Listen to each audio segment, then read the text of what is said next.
Olá, boa tarde. O presidente eleito Luiz Inácio Lula da Silva e o vice Geraldo Alckmin serão diplomados hoje à tarde no plenário do Tribunal Superior Eleitoral. A diplomação oficializa o resultado das urnas e é condição formal para que eles tomem posse em 1º de janeiro. Esse é um dos destaques do dia. Vamos aos demais. Plenário virtual. Supremo Tribunal Federal retoma a análise sobre o uso de delação premiada em ação civil pública movida pelo Ministério Público por ato de improbidade administrativa. O julgamento foi retomado no plenário virtual com o voto vista do ministro Dias Toffoli. Justiça começa hoje a audiência de instrução sobre o caso do anestesista Giovanni Quintela Bezerra. Ele foi gravado estuprando uma paciente. E ainda, os avanços da legislação brasileira para combater a corrupção.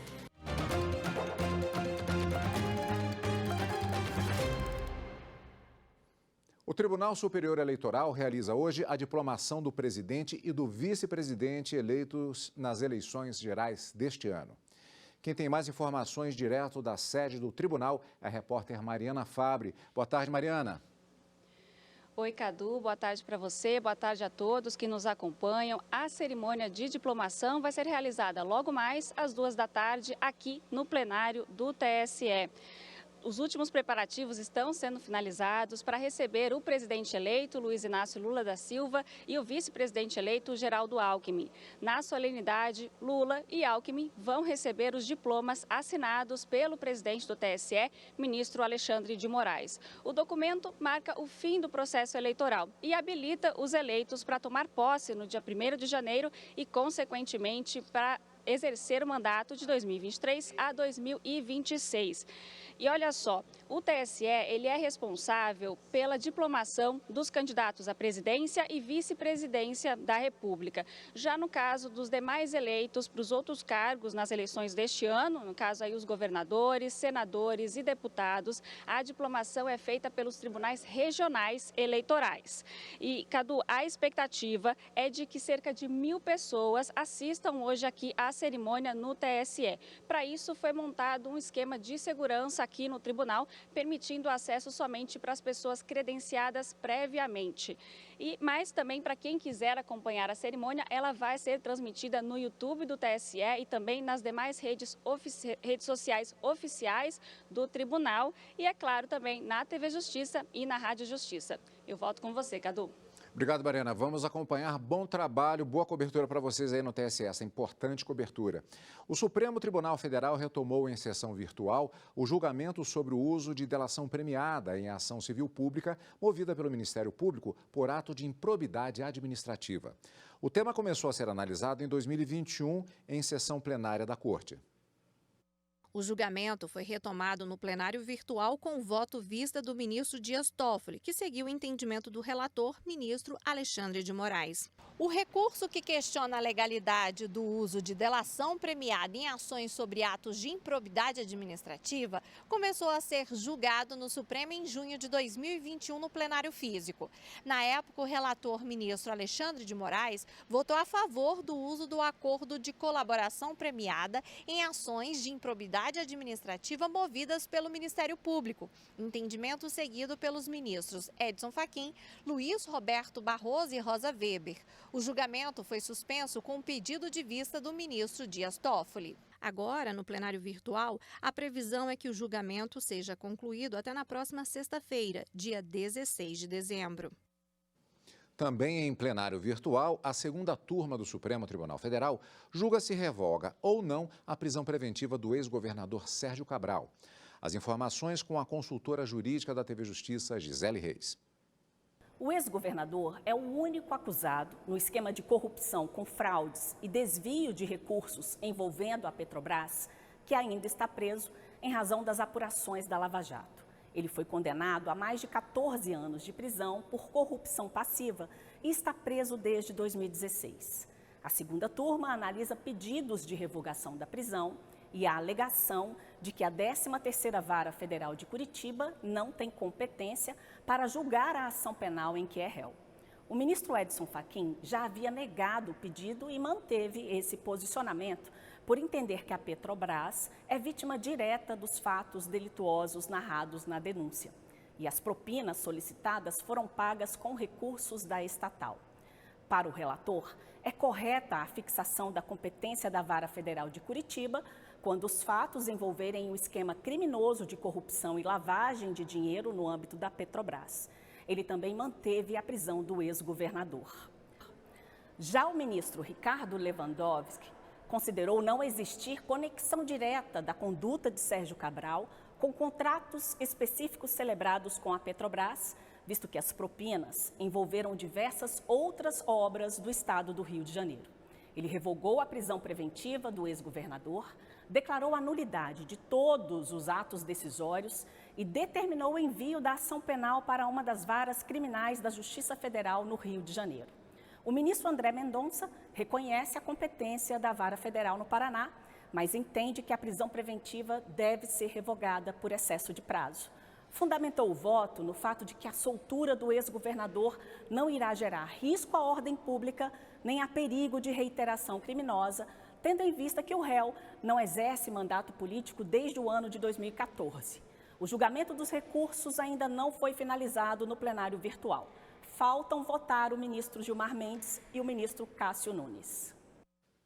Já está no ar o novo episódio do podcast Supremo na Semana.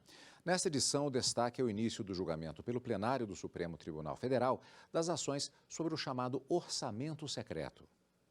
As ações apresentadas por partidos políticos questionam a constitucionalidade das regras relacionadas às emendas de relator. As legendas alegam a necessidade de transparência e publicidade no trato e na gestão do dinheiro público. A ministra Rosa Weber, presidente do Supremo Tribunal Federal e relatora dos processos, leu na última sessão plenária o relatório do caso. Então, com as ações aqui no Supremo e atendendo a pedido do STF, o Congresso Nacional se manifestou, alegando que editou normas buscando assegurar maior publicidade e transparência à execução orçamentária dessas emendas do relator, e esse tema começou a ser analisado, então, na quarta-feira. O programa também comenta o balanço da primeira e da segunda turma do STF, que em 2022 julgaram mais de 8.000 processos. Na primeira turma, foram 14 sessões ordinárias e 40 sessões virtuais. Foram julgados 37 processos presencialmente e 4.930 virtualmente. Ocorreram também 2 sessões extraordinárias com a análise de 3 processos.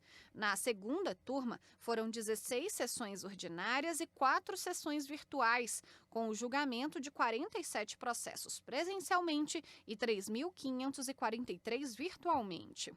Outro assunto é a decisão do ministro Alexandre de Moraes, que determinou o afastamento do prefeito de Itapurá, no Mato Grosso, por incentivar atos antidemocráticos e a indisponibilidade de caminhões usados no protesto. Além de proibir diversos caminhões que foram identificados, pelo Ministério Público, pelas investigações que estariam participando aí dessas manifestações, aplicando multa inclusive para eles, ele decidiu afastar esse prefeito, de Itapurá, por 60 dias e pediu que o Ministério Público aprofundasse as investigações e que aí então, com essas novas informações, decidiria inclusive com relação a esse prazo, se permanece 60 dias, se amplia ou retorna. O podcast Supremo na Semana está disponível nas principais plataformas de streaming. Se você preferir, basta acessar a página da Corte, stf.jus.br. Eu vou repetir, stf.jus.br, que lá tem um link disponível. Veja a seguir, começa hoje no Rio de Janeiro a audiência de instrução sobre o caso do anestesista Giovanni Quintela Bezerra. Eu volto já.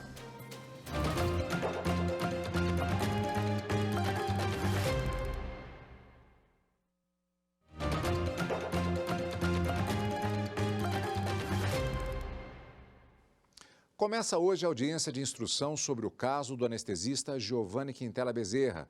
O médico foi gravado estuprando uma grávida na sala de parto em São João de Meriti, na Baixada Fluminense. Quem tem as informações é a repórter Aline Barcelos, com quem nós conversamos agora ao vivo. Boa tarde, Aline.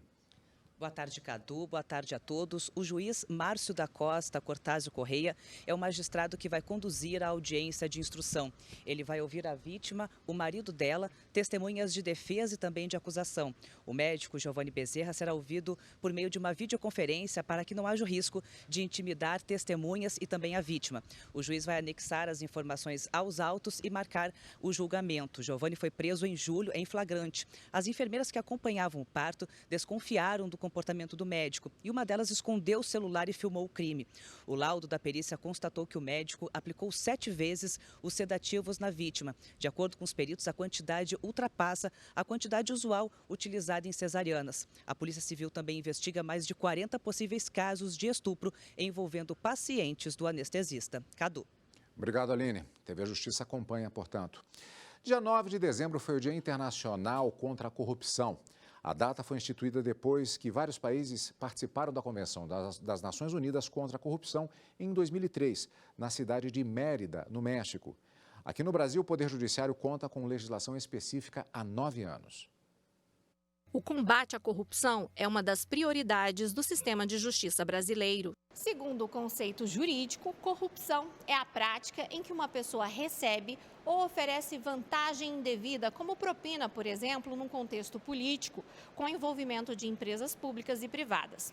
Na legislação brasileira, o crime foi tipificado em 2013 na Lei Anticorrupção, que determina como deve ser a condenação na esfera administrativa e civil de empresas que agem contra a administração pública nacional ou estrangeira. A lei também classifica o crime em 2 principais categorias: corrupção ativa, quando o crime é cometido diretamente entre agentes políticos e empresas, e a corrupção passiva, que se dá quando o funcionário público ou empresa privada aceita receber propina em troca de burlar sistemas ou entregar informações sigilosas, por exemplo. Para fazer valer a lei, a forma mais efetiva é por meio de ações conjunto entre o Poder Judiciário, Ministério Público e Polícia Federal. Em alguns casos, a participação até da Justiça Internacional. A coordenação de repressão à corrupção do Ministério da Justiça aponta que o número de prisões por corrupção caiu 44% entre janeiro e setembro de 2021, em relação ao mesmo período de 2020. É o menor índice registrado desde 2008. E para falar mais sobre a legislação brasileira contra a corrupção, a repórter Fernanda Porto conversou com o advogado criminalista e presidente do Tribunal de Ética da OAB do Distrito Federal, Antônio Alberto do Vale. Vamos acompanhar. Olá, doutor Antônio, obrigada por sua participação aqui no Jornal da Justiça. E para começar a nossa entrevista, eu pergunto sobre essas questões da nossa legislação brasileira. A lei anticorrupção, como a gente viu aí na reportagem, ela trouxe mais mecanismos para aperfeiçoar aí os julgamentos no Poder Judiciário. Mas antes disso também a gente pode considerar que a lei brasileira já tratava desse tema, não é isso? Sim, as afirmações estão absolutamente corretas, Fernanda. Na verdade, o ordenamento jurídico nacional, desde a sua origem, quando se começou a falar no direito repressivo, ele é preocupado com os casos de corrupção, como é qualquer ordenamento jurídico. A título de exemplo, eu cito os crimes de corrupção passiva e corrupção ativa, que foram criados com a origem do nosso Código Penal, que é lá de 1948. Entretanto, à medida que os anos vêm avançando, os mecanismos de combate à corrupção também vêm. E o ano de 2013 foi um ano singular, porque inaugurou 2 importantes legislações no combate à corrupção pelo Brasil, que foi exatamente a Lei Anticorrupção, que tem como foco as pessoas jurídicas, e a Lei de Organizações Criminosas, que tem como foco as pessoas físicas e traz, a título de exemplo, o mecanismo de conhecido publicamente como delação premiada, que na verdade é a colaboração premiada. E dentro desse conjunto de leis aí que nós temos dentro do nosso sistema de justiça brasileiro, a gente pode avaliar, doutor, que vem dando certo? São boas leis?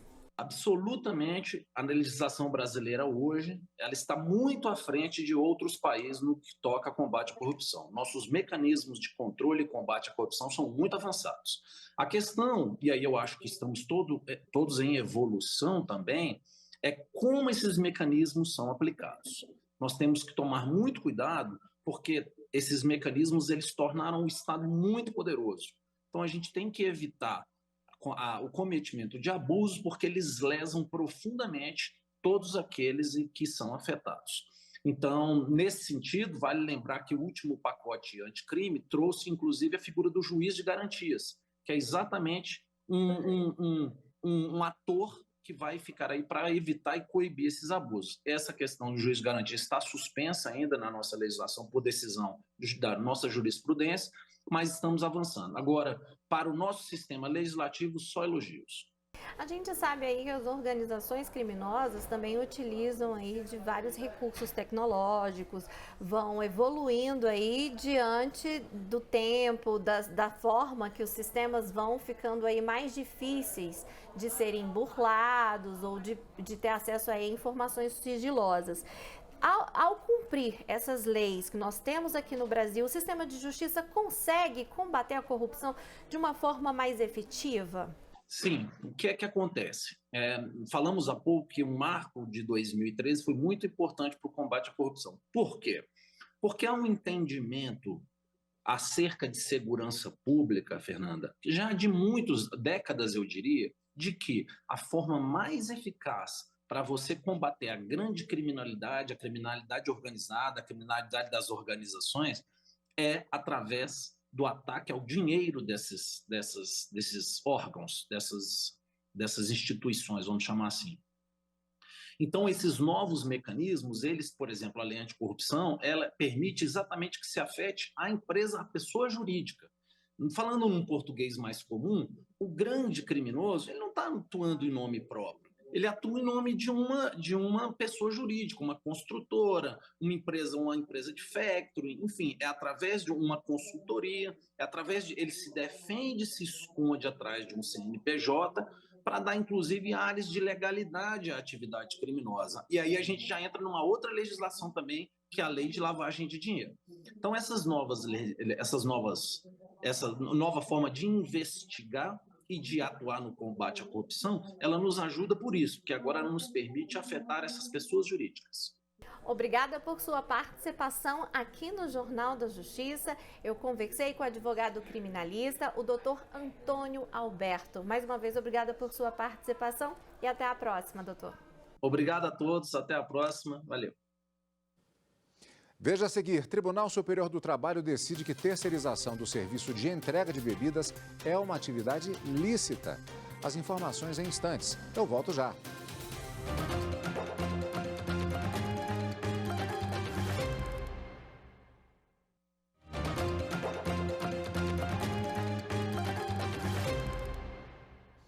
Em sessão virtual, o plenário do Supremo Tribunal Federal decidiu por unanimidade que a criação de taxa de fiscalização do funcionamento de torres e antenas de transmissão e recepção de dados e voz não pode ser feita pelos municípios. Para o Supremo, a competência é privativa da União. Uma operadora de celular entrou com um mandado de segurança para suspender o recolhimento da taxa de fiscalização de licença para o funcionamento das torres e antenas de transmissão e recepção de dados e voz, criada por meio de uma lei do município de Estrela do Oeste, no interior de São Paulo. O Tribunal de Justiça de São Paulo considerou válida a cobrança. A empresa de telefonia entrou com um recurso extraordinário no STF com o argumento de que os municípios não têm competência constitucional para legislar sobre o assunto. O relator do caso foi o ministro Dias Toffoli. O magistrado destacou que a Constituição Federal prevê a competência privativa da União para legislar sobre telecomunicações e explorar esses serviços, assim como a Lei Geral das Telecomunicações estipula que a organização dos serviços abrange a fiscalização da sua execução, da comercialização e do uso. Por fim, a Lei Geral de Antenas atribui à União a competência não só para regulamentar, mas também para fiscalizar aspectos técnicos das redes e dos serviços de telecomunicações. O caso virou tema de repercussão geral, ou seja, a decisão vale para todos os tribunais do país. A tese fixada foi a seguinte: a instituição de taxa de fiscalização do funcionamento de torres e antenas de transmissão e recepção de dados e voz é de competência privativa da União, nos termos da Constituição Federal, não competindo aos municípios instituir referida taxa. O STF determinou que a declaração de inconstitucionalidade produz efeitos a partir da data da publicação da ata de julgamento do mérito do recurso. Toffoli observou que a taxa vem sendo cobrada há 15 anos, gerando receitas para o município, e a decisão com efeitos retroativos afetaria as finanças municipais. A terceirização do serviço de entrega de bebidas é uma atividade lícita.